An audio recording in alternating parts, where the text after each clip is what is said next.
ఆ శవం అయ్యే లోపల శివాన్ని తెలుసుకో, అది మన శాస్త్రం చెప్పేది. అందుకని బెస్ట్ 2 అక్షరాలు 3 అక్షరాల కోసం కొట్టుకు చచ్చిపో అని చెప్పట్లే. అందుకని ఆ మూర్ఖ మతాల నుంచి దూరంగా ఉండండి అని చెప్పేది. అది వైరస్. అది సెక్స్లో కూడా మరి ఎందుకు స్వామి చెప్పండి. టాపిక్ అదే, దీన్ని వేస్ట్ చేసుకోవద్దు. దుర్లభం మానుషం జన్మం. జన్మ ఎలా వచ్చింది? జన్మతో అమ్మా నాన్న కలయిక వలన కదా. ఈ జన్మ దేనికి వచ్చింది? నువ్వు మళ్ళీ పుట్టకుండా ఉండడానికి. దుర్లభం మానుషం జన్మం. దుర్లభం ముముక్షత్వం, మోక్షం పొందడానికి. దుర్లభం మహాపురుష సంశయం, మహాత్ముల యొక్క అసోసియేషన్ అంటాం ఇంగ్లీష్లో. ఆ సాంగత్యం చాలా దుర్లభం. కాబట్టి మళ్ళీ పుట్టకుండా ఉండడానికి పుట్టుకు తప్ప. మళ్ళీ అన్నమయ్య తిడతాడు, చెప్పడు. అన్నమయ్య తిడతాడు. ఏమని తిడతాడు తెలుసా? ఎక్కడి మానుష జన్మం బెత్తిన ఫలమేమున్నది, నిక్కము నిన్నే నమ్మితి నీ చిత్తంబికను, నీ చిత్తంబికను. విడువను ఆహారంబును విడువను నా దుర్గుణములు, విడువను మిక్కిలి ఆశలు మాధవ నీ మాయా.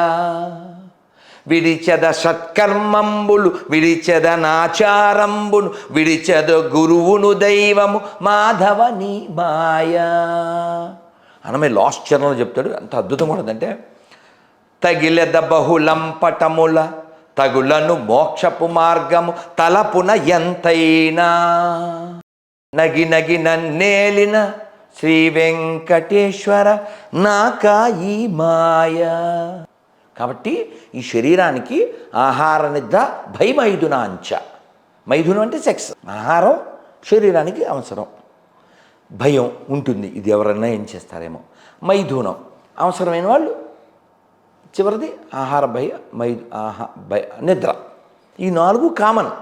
పశువుకైనా జంతువుకైనా మనిషికైనా కామన్. ఒకడు ప్లేట్లో ఇలా కూర్చుని బల్ల మీద బంగారు పల్లెల్లో తినచ్చు, ఒక్కొక్క రోడ్డు పక్కన తినచ్చు, కానీ ఫీలింగ్ తినడమేగా, అవునా? కాబట్టి ఈ మార్పు ఆ ప్లేట్లోనో దీంట్లోనో లేదు. మార్పు కేవలం నీ ఆలోచన ఆచరణ దాన్ని బట్టే ఉంది. ఈ పుట్టుక కేవలం 4 ఇట్ల కోసమైతే కాదు అని చెప్తుంది శాస్త్రం. ఆహార భయ ఆహార నిద్ర భయమైథునాంచ ఎతత్ నర పశూనాం సామాన్యమేతత్. ఇది కామన్ ఫర్ బోత్. ధర్మేణ హీన పశుభి సమాన. నీకు ధర్మం లేకపోతే నువ్వు పశువుతో సమానం. కాబట్టి ఇవి టాపిక్స్ కాదు. మీరు కావాలితే మీకు రూడ్గా అర్థమయ్యేలాగా, తుకారాం సినిమాలో ఈ తుకారాం మీదకి ఒక ఆవిడని పంపిస్తే ఆయన ఆ అద్దంలో you are going to become అని చెప్తాడు. ఆవిడ అద్దంలోనే ఆవిడకి వృద్ధురాలుగా కనబడుద్ది, కుష్టి అయిపోతుంది, ఆవిడకి అర్థమైపోతుంది. కాబట్టి కేవలం ఈ శరీరానికి సంబంధించిన ఇంద్రియాలు మనస్సుతో మనం ఆగిపోకూడదు. బుద్ధితో, బుద్ధి పై ఎవరైనా తిరిగితే ఏమని తిడతాం? బుద్ధి లేదు అంటుంటాం. బుద్ధికి పైన ఏముంది? ఆత్మ. కాబట్టి మనం అందరం ఆత్మ దృష్టితో జీవించి పరమాత్మని చేరాలి. అదే రామాయణం చెబుతుంది, అదే భాగవతం చెప్తుంది, అదే ఉపనిషత్తులు చెప్తున్నాయి, అదే భగవద్గీత చెప్తుంది. భగవద్గీత ఎంత ఏంటంటే ఆత్మతత్వం కదా. అందుకనే నేను ఎప్పుడు చెప్తూ ఉంటాను, భగవద్గీత ఫర్ ఆల్ హ్యూమన్. ఇంకా వేరే మతాలు వాళ్ళకే. కాబట్టి ఆత్మదృష్టిని పెంచేటువంటి ప్రతి పుస్తకాన్ని మనం ఫాలో అవ్వాలి. కేవలం అక్షరాల దగ్గర ఆగిపోవడం ఏంటండి? దేవుణ్ణి పొందడానికి ఓం అని కూడా పొందొచ్చు, ఒక అక్షరం. ఓం నమో భగవతే వాసుదేవాయ 12 అక్షరాలు. హరే కృష్ణ హరే కృష్ణ కృష్ణ కృష్ణ హరే హరే, హరే రామ రామ రామ హరే 32 అక్షరాలు. అందుకని ఏదో 2 అక్షరాల దగ్గర ఆగిపోయే మూర్ఖత్వ పిశాచాల నుంచి ఈ దేశము, ధర్మము, ఈ ప్రపంచం రక్షించబడుగాక. విశాలంగా ఆలోచించండి. ఈ జీవితాన్ని సార్థకం చేసుకోండి. అది భగవద్గీత చెప్తుంది, భాగవతం చెప్తుంది. ISKCON one of the organization which promotes Sanatana Dharmam. ఇందాక కొట్టకూడదు తిట్టకూడదు అన్న, ఎందుకంటే సెక్స్ అని అడిగిన తర్వాత ఇంత చెప్పారు కదా, మీకు ఎక్స్పీరియన్స్ లేదు అంటే. ఈ ప్రశ్న చాలా పాతది నాన్న. ఈ ప్రశ్న ఎవరు అడిగారు చెప్పు? తెలీదు. మండన మిశ్రుని భార్య ఎవరు? ఓ అంత పాతదా? ఇవన్నీ ఓల్డ్ క్వశ్చన్స్. ఏం పెద్ద నువ్వు కొత్త క్వశ్చన్ ఏం అడగట్లేదు నాన్న. ఈ క్వశ్చన్ ఆయన అడిగారు. సామవేదం షణ్ముఖ శర్మ గారు అద్భుతమైన ఎక్స్ప్లెనేషన్ ఇచ్చారు. మనకి శాస్త్రం ఉంది కాబట్టి. ఇంకోటి మా వరకు సెక్స్ ఒకలా ఉంటే మీ వరకు సెక్స్ ఏంటి అంటే మరి కాదు నాన్న, మీరు గుర్తుపెట్టుకోండి, ఎప్పుడైనా ఏదైనా కావాలి అనిపించడానికి కారణం ఏంటి? కోరిక. కదా. మరి కోరిక పుట్టడానికి కారణం ఏంటి? నీ అలవాట్లు, నీ ఆహారం కదా. ఇప్పుడు నేనేం తిన్నాను నీ ముందు? ఫ్రూట్స్ కదా, సత్వగుణం. అవునా? ఒక్క భోజనం చేస్తాను, రేపు కృష్ణాష్టమి వస్తుంది, నీళ్ళు కూడా తాగడం. ఇలా నెలకి 2 సార్లు ఏకాదశి వస్తుంది, ప్రయాణాలు. సరే, మేము తినే ఆహారాలు మీరు తినరు, కానీ మాకున్నది మీకు ఉంది కదా. అదే మనస్సు, శరీరంలో ఉంది కదా మనస్సుతో పాటు అది ఉంది కదా. మనస్సు వల్లనే కదా అవన్నీ, అంగం అవుతుంది కదా మీకు. మనస్సు వల్లనే కదా ఇవన్నీ. ఇప్పుడు తల దేనికి వాడాలి? ఆలోచించడానికి. అందుకని తలతో మేకు కొట్టకూడదుగా, బొక్కబడదు స్కల్ కదా. కాబట్టి మనకి భగవంతుడిచ్చిన ప్రతి వస్తువుని దేనికి వాడాలో దానికి వాడాలి. కానీ 100% కంట్రోల్ అవుతాయా స్వామి? మనకు ఉండే బిజినెస్ని బట్టి మనం చేసే బిజినెస్ అంటే ఇంపార్టెంట్ వర్క్. మనకి ఇంపార్టెంట్ అంటే పొద్దున్న లేవడం, జపం చేయడం, మౌనం ఉండడం, చదువుకోవడం, హోమం చేయడం, ఇవన్నీ చేయడానికో ఏదో చేయడానికి అని కాదు స్వామి. మీలాగా ఎవరైనా అవ్వాలనుకుంటారు, ఎందుకంటే మీరు పాటించే ధర్మం ఇస్కాన్తో పాటు ధర్మ ప్రచారం చేస్తూ ఉన్నారు. మీలాంటి వాళ్ళు ఇంకా చాలామంది ఉండాలని కోరుకునే వాళ్ళం. కానీ నిజంగానే కంట్రోల్ చేసుకోగలుగుతామా? ఆహార అలవాట్లు ఆలోచనలతోనే సరిపోతుంది. దీనికి మా పెద్ద స్వామి చెప్పారు.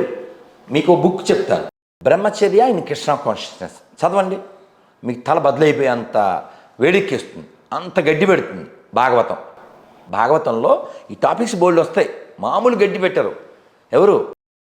వృషభదేవుడు 100 మంది కుమారులతో చెప్తారు, పంది చేస్తుంది రాది, పంది చేస్తుంది, పందిలా జీవించకు. కేవలం దానికోసం కాదు నువ్వు పుట్టింది, హయ్యర్ టేస్ట్. నువ్వు పుట్టింది ఒక ఉన్నత లక్ష్యం, మోక్షం కోసం. అదవుతుందా? కాబట్టి శరీరంలో ఉన్న భాగం వలన నీకు రోగం వచ్చేయకూడదు, యోగం రావాలి. హెల్త్ బాగున్న రోజులు మీకు మీరు బాగా చూసుకోగలరు. మీ జీవిత అంతంలో మీకు వయసు మీద పడ్డప్పుడు, మిమ్మల్ని చూడడానికి ఒక కొడుకో, ఎప్పుడైనా వయసు అయిపోయినప్పుడు మీ పరిస్థితి ఏంటప్పుడు? కాదు, ఇప్పటిదాకా ఎవరు చూశారు? మీకు వయసు ఉంది కాబట్టి మిమ్మల్ని మీరు చూసుకుంటున్నారు. పిచ్చి మాట. భగవద్గీతలో 12వ అధ్యాయంలో 19వ శ్లోకం, భగవద్గీతలో 4వ అధ్యాయంలో 22వ శ్లోకం, ఇవి నేను ఫాలో అయ్యేది. ఏమండి, ఇంత వాయిస్ మా అన్నయ్యకి రాదుగా, మా తమ్ముడికి రాదుగా. ఈ వంశం సెలెక్టెడ్. నీకు గుర్తుపెట్టుకోండి. నువ్వు పాడతావు నాన్న నాలాగా? లేదు. ఇదంతా నేనేమంటా అంటే, this is all designed by God. కాబట్టి ఈ డిజైన్ చివరిది కూడా ఆయనదే. ఓ పసిపిల్లవాడు బ్యాగ్ సర్దుతాడా, ప్రయాణానికి టికెట్లు కొంటాడా? వాడు చక్కగా వాళ్ళ అమ్మ రెడీ చేస్తే కూర్చుంటాడు. So I'm like a kid of the God. ఇప్పటిదాకా ఎవరు నడిపించారు, ఎవరు రక్షించారు? ఇందాక ఒకటి చెప్తా అన్నాను పద్యం. బలమెవ్వడు బలహీనులకు, బలమెవ్వడు కరిరాజుకున్, బలమెవ్వడు సుగ్రీవాదులకున్,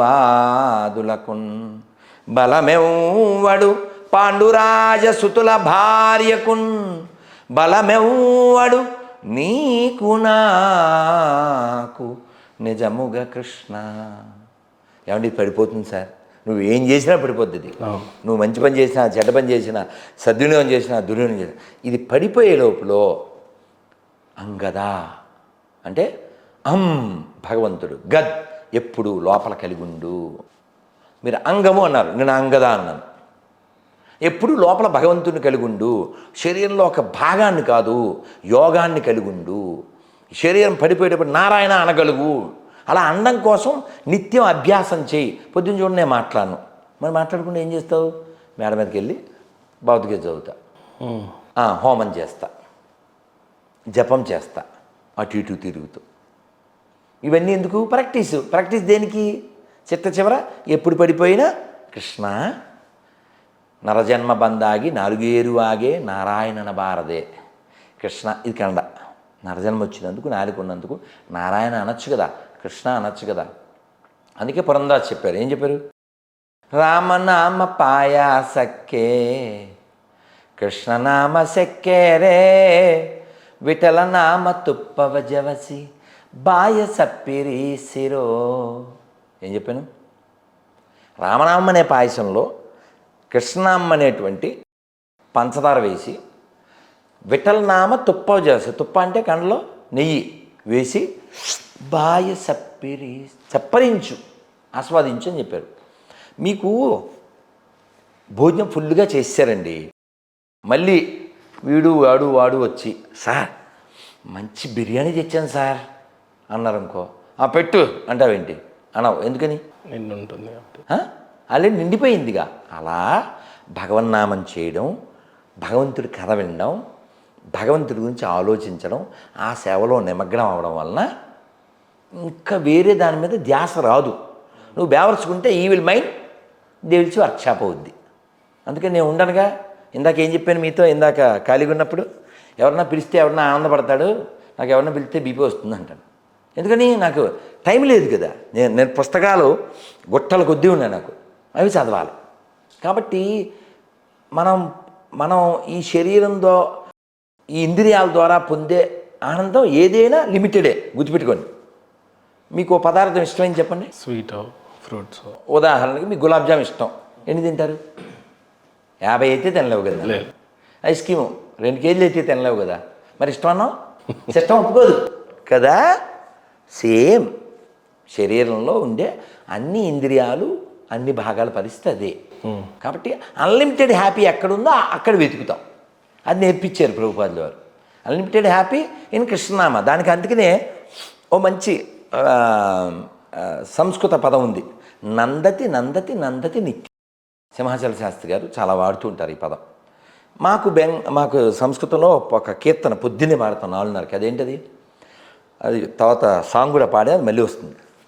శ్రీరాధికా మాధవయోరపారా మాధుర్యలీలా గుణరూపానాం ప్రతిక్షాణాస్వాదనలోలుపశ్య వందే గురుం శ్రీ చరణారవింద. ఏమర్థమైంది? మనస్సు, శరీరం, అంగం ఇవన్నీ మాట్లాడదా? దానికి ఆన్సరు శ్రీరాధిక మాధవయోరపార మాధుర్య లీల గుణ రూప నామ్నం. రాధామాధవుల యొక్క గుణము, నామము, రూపము, లీల, వీటిని ఎప్పుడు ప్రతిక్షణాస్వాదనలోలు ఎప్పుడు ఆనందిస్తూ ఉంటాడు. అటువంటి గురువు గారికి నా ప్రణామాలు. దీనికి త్యాగరాజ స్వామి కూడా ఆన్సర్ ఇచ్చారు నీకు. చందురు వర్ణుని అందా చందమును హృదయారవిందమున జూచి బ్రహ్మానందమనుభవించువా రెందరో మహాను బావులు. ఎప్పుడు బ్రహ్మానందాన్ని అనుభవించాలి. ఎలా? చందురు వర్ణుని అందచందమును.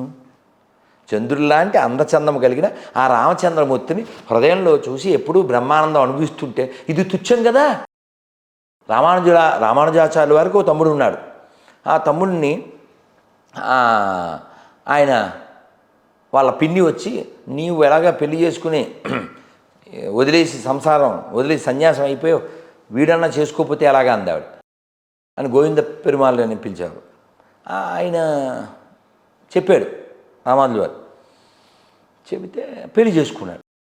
పెళ్ళి అయ్యి ఫస్ట్ నైట్ అయ్యాక మర్నాడు ఆ పిల్లని అడుగుతారుగా, ఏమ్మా అంటే, అదే మా ఆయన నేను కూర్చుని కబుర్లు చెప్పుకున్నామన్నాను. ఈ అత్తగారికి ఇంకా డిస్టర్బ్ అయిపోద్ది కదా. మళ్ళీ రామానుజుల వారి దగ్గరికి వచ్చి, మీ తమ్ముడు ఏమిటిరా బాబు ఈ సంతానం ఏమి కబుర్లు చెప్పుకున్నానంటే పిలిచారు. ఏమిటి అన్నారు. రంగనాథ స్వామి గురించి అలా చర్చ చేస్తూ ఉన్నా, నేను నా భార్య అన్నాడు ఆయన. మరి అంతే నీకు వచ్చినే మరి అన్నారు రామానుజుల వారు. అంటే రంగనాథుడు విభవాన్ని చర్చిస్తూ ఉంటే ఆ హేయమైన కార్యాన్ని చేయడానికి మనస్కరించలేదు, అంతటా రంగనాథుడే కనిపిస్తుంటే నేను ఎలా అన్నాడు. ఆహా అంత గొప్పోడువా నువ్వు అని చీకటి గదిలో ఒక సూది వేసి తీసుకురా అన్నారు. మనమైతే పెద్ద టార్చ్ లైటో సెల్లోదో వేసి తెచ్చేస్తాం. ఆయన వెళ్ళి తెచ్చేశారు. రామానుజుల వారు చెప్పారు, నువ్వు తురి ఆశ్రమానికి సిద్ధంగా ఉన్నావు అని. అటువంటి నేల ఇది. ఇందా చెప్పానా, తపో భూమి హరగావాయ్. ఎంత బాగా చెప్పారు స్వామి. అర్థమైందా? అలాంటి చాలా గొప్ప వాళ్ళు పుట్టిన నేల ఇది. మీరు కావాలితే ఇతర మత చరిత్రలు చూడండి, ఆ త్యాగ సంబంధం ఏముండదు, భోగ సంబంధం రోగ సంబంధం తప్ప. కాబట్టి వ్యతిరేకిస్తాను తప్ప మనకి ఎవరి మీద ద్వేషం ఉంటుందన్న. స్వామి అసలు సన్యాసులు పెళ్లి చేసుకోకూడదు, ఈ నియమాలన్నీ ఎందుకు అసలు? కానీ ఇప్పుడు నువ్వు ఈ స్టూడియోలో ఇక్కడ కూరగాయల షాప్ ఎందుకు పెట్టవు? ఇక్కడ ఖాళీగా ఉందిగా, రెడ్డి రేపటి నుంచి కూరగాయలము. The purpose of studio is not for selling కూరగాయలు కదా. అలా purpose of sanyasa is detachment. సన్యాసం అంటే విడిచిపెట్టడం. ఓకే, సన్యాసం అంటే విడిచిపెట్టడం. నువ్వు అన్నీ విడిచిపెట్టు, ఫైనల్గా శరీరం విడిచిపెట్టు. విడిచిపెట్టేప్పుడు సంతోషంగా విడిచిపెట్టు అనకూడదు. ఇంకా కొంతమంది ఉంటారు సౌకాల్డ్, వాడు ఇంకా ఇంటి మీద వ్యామోహం ఉంటుంది, ఒంటి మీద వ్యామోహం ఉంటుంది, మళ్ళీ మిరపకాయ బజ్జీ కావాలంటాడు. అవి ఉండకూడదు. నాకు అది ఉంటేనే తింటాను, అవి ఉండకూడదు. ఈ బాడీ సస్టైన్ అవ్వడానికి. ఏమంటే ఇంత 4 గంటల నుంచి మాట్లాడాను నేను కాదు. ఒక జ్యూసు, ఇంత న్యూసు ఎవరిచ్చారు శక్తి? ఆహారపు అలవాట్ల వల్ల. అంటే ఏమన్నా 3 సార్లు తినంగా మరి ఒక భోజనమే, అది కూడా ఈ డిఫరెంట్ ప్లేసెస్. ఒక్కోసారి సూపర్ హిట్, ఒకసారి సూపర్ ఫట్, చివిడిపోయి గట్టిది, రకరకాలు. సేమ్ ఫుడ్ ఉండదు, కుదరదు. మనకేమంత అసిస్టెన్స్ ఏం లేదు. భగవంతుడు ఆధారపడ్డామండి చిట్ట చివరి వరకు కూడా. అర్థమైందా?